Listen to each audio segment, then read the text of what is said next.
I have a dream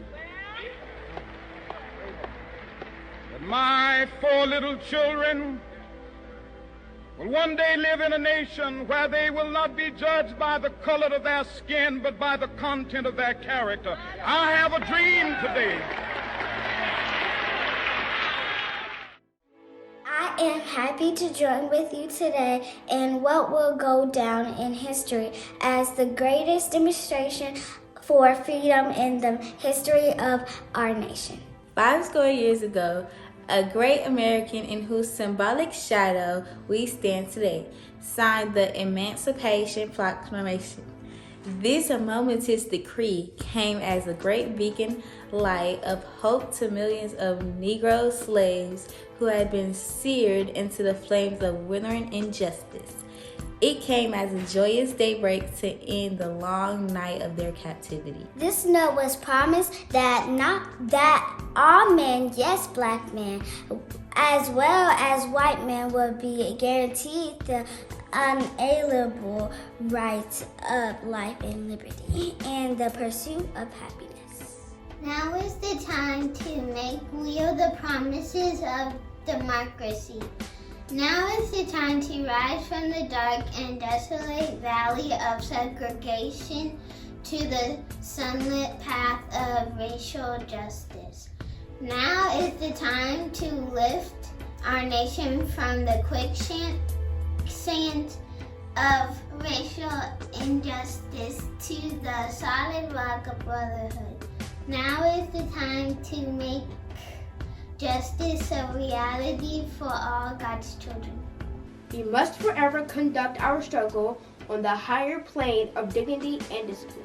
We must not allow our creative protest to degenerate our physical violence. Again and again, you must rise to the majestic heights of meeting physical force and soul force. As we walk, we must make the pledge that we shall always march ahead. We cannot turn back. There are those who are asking the people of civil rights. When will you be satisfied? We can never be satisfied as long as the Negro is the victim of the unspeakable horrors of police brutality. We can never be satisfied as long as our bodies, heavy with the fatigue of travel, cannot gain lodging in the motels of highways and the hotels of cities. To you today, my friends, so even though we face difficulties of today and tomorrow, I still have a dream. It is a dream deeply rooted in the American dream. I have a dream that one day this nation will rise up and live out the true meaning of its creed. We hold these truths to be self-evident, that all men are created equal. I have a dream that one day even the state of Mississippi, a state sweltering with the heat of justice, sweltering with the heat of oppression, will be transformed into an oasis of freedom and justice. I have a dream that my 4 little children will one day live in a nation where they will not be judged by the color of their skin, but the content of their character. I have a dream today.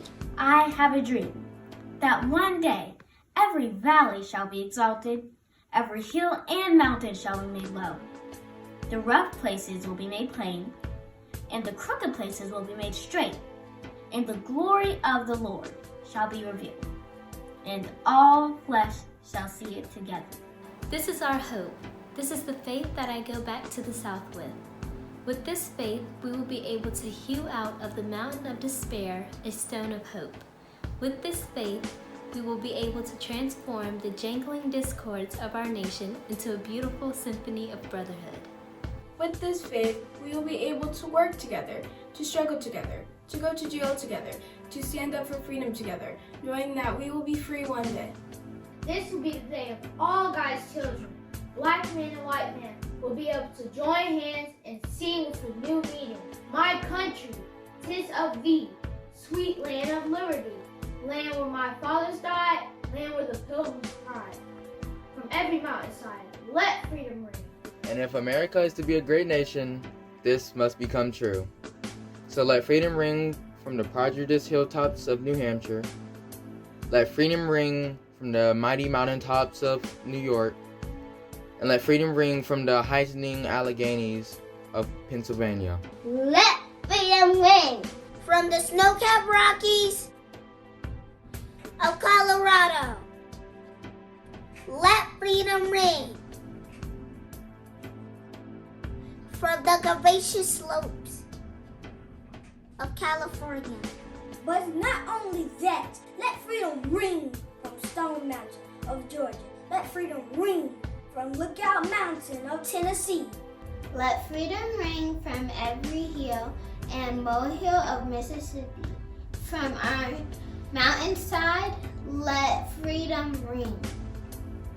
And when this happens, when we allow freedom to ring, when we let it ring from every village and every hamlet, from every state and every city, we will be able to speed up that day when all of God's children, Black men and white men, Jews and Gentiles, Protestants and Catholics, will be able to join hands and sing the words of the old Negro spiritual. Free at last, free at last.